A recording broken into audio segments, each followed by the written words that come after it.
తిరుపతిలో ఆరణి శ్రీనివాసులకే తమ మద్దతు ప్రకటిస్తున్నట్లు తిరుపతికి చెందిన తెలుగుదేశం పార్టీ బీసీ నాయకులు జగన్నాథం, ఆనంద్ యాదవ్లు పేర్కొన్నారు.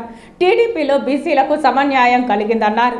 1983 నుంచి అప్పట్లో నందమూరి తారక రామారావు అనంతరం చంద్రబాబు నాయుడు సారథ్యంలో బీసీలకు అధిక ప్రాధాన్యత కల్పించి వారి అభివృద్ధికి ఎంతో సహకరించారని తెలిపారు. తిరుపతిలోని బీసీలందరూ ఒకే తాటిపై ఒకే నినాదంతో ముందుకు వెళ్తామని తెలిపారు.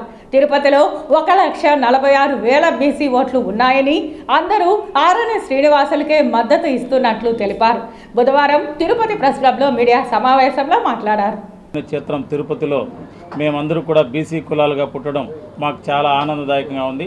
అదేవిధంగా కూడా మా కుల వృత్తులు పోయిన తర్వాత కూడా అందరికీ చాలా బాధాకరంగా, పార్టీ పరంగా కూడా కానీ మేమందరూ ఎదుగుదలకి సహకరించకపోవడం. అయితే మేమందరూ కూడా తెలుగుదేశం పార్టీలో ఉన్నాం. ఎందుకు తెలుగుదేశం పార్టీలో ఉన్నామంటే సుపరిచిత న్యాయం జరిగిందంటే ఒక తెలుగుదేశంలోనే, మమ్మల్ని అందరినీ గుర్తించింది కూడా తెలుగుదేశంలోనే.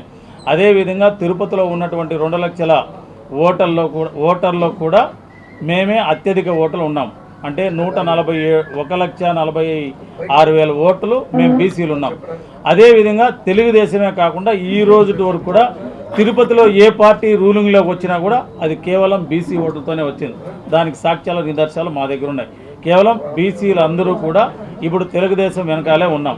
అందుకని మేమందరూ కూడా ఇప్పుడు ఎన్డీఏకి సహకరిస్తూ ఇప్పుడు ఇచ్చినటువంటి సీటు గ్లాసు అంటే జంగాలపల్లి శ్రీనివాస్ గారికి మేమందరూ మద్దతు తెలుపుతున్నాం. అందుకని తిరుపతిలో ఉన్నటువంటి ఇప్పుడు రన్నింగ్లో ఉన్నటువంటి 29 కులాలకు సంబంధించిన వాళ్ళు కూడా ఒక్కొక్క కులానికి సంబంధించినటువంటి ఒక వ్యక్తి అంటే ఆ కులాన్ని ఆజమాయిషి వహిస్తున్నటువంటి వ్యక్తులందరినీ కూడా అదేవిధంగా కుల సంఘాల నాయకులందరినీ కూడా ఏకం చేసి రేపు రామతులసి కళ్యాణ మండపంలో 11 గంటలకు మీటింగ్ పెడుతున్నాం. అందుకే ప్రెస్కి తెలియజేసి మీరందరూ కూడా దీన్ని స్టేట్ న్యూస్ చేసి మేమందరూ బీసీలందరూ ఒకే ట్రైను, ఒకే పట్టాలు, ఒకే నినాదంలో ఉన్నాం కాబట్టి మేమందరూ బీసీ మా జేఏసీ అంతే కూడా బీసీలకు అత్యున్నతమైన స్థానం ఇచ్చినటువంటి ఏకైక పార్టీ తెలుగుదేశం పార్టీ. అదే నినాదంతో మన బీసీలు అన్నిట్లో వాళ్ళ కుల వృత్తులు చేసుకుంటూ దాని ద్వారా జీవనం సాగించుకుంటూ ఒక మంచి పొజిషన్కి రావాలనే ఉద్దేశంతో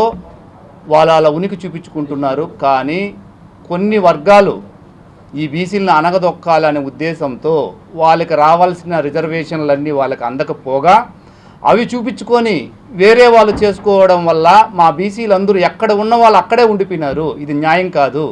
రిజర్వేషన్ ప్రకారం మనకు రావాల్సిన రిజర్వేషన్లన్నీ మనకు వస్తేనే మన పిల్లల భవిష్యత్తు బాగుంటుంది. కాబట్టి మా యొక్క బలం అనేది ఏమి, బీసీలు అనేది తిరుపతిలో ఎంతమంది ఉన్నారు, వాళ్ళ బలం ఏంది, ఎన్ని కులాలు ఉన్నాయి, వాటికి సంబంధించి ఎంతమంది ఉన్నారు అనే ఉద్దేశంతో వాళ్ళకి రేపు మేము ఒక మీటింగు ఏర్పాటు చేసి బీసీలకు సమన్యాయం జరిగే విధంగా చూడాలని అందరినీ కోరుకుంటూ మీ సహాయం కూడా మాకు కావాలి. దయ ఉంచి మీరందరూ కూడా బీసీలకు సహాయం చేయాలని కోరుకుంటున్నాను.